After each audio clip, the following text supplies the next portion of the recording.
A Minnesota minister never let his struggle with dyslexia hold him back.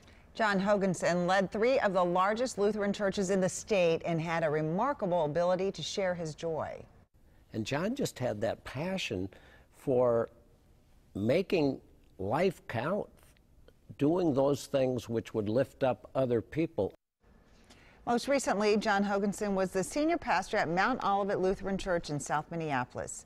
And as Angela Davis discovered in this week's Life Story, even though his time there was short, it was extremely valuable.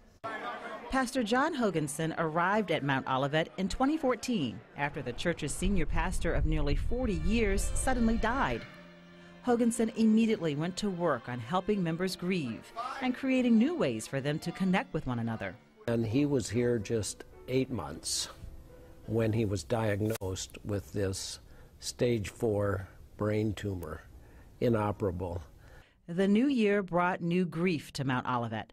On January 4th, the congregation lost its senior pastor a second time within just a few years. Just as this congregation was beginning to heal and come together, this happened again.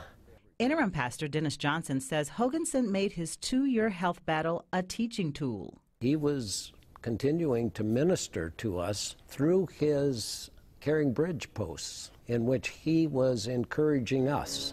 And just weeks before he died, he posted a video about living life to the fullest. I love life, and I know we're all terminal. I think we could easily say about John what I've heard others say about great people is taught us how to live, taught us how to die.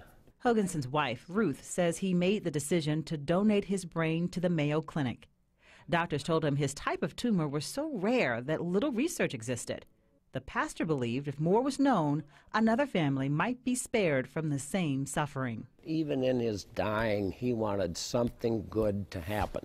Amazing. Church members fondly remember the tall man with long arms who loved to greet them upon arrival and often ended his sermons with these words. Remember, look upward, travel onward, do not be afraid. Angela Davis, WCCO 4 News. Angela says that because of his dyslexia, Pastor Hogenson would memorize his sermons and do a lot of storytelling because he wasn't able to refer to his notes. He was 58 years old. His memorial service is this Saturday morning at 11 at Mount Olivet Lutheran Church. If you have a life story suggestion, you can send it to Angela at WCCO.com/links.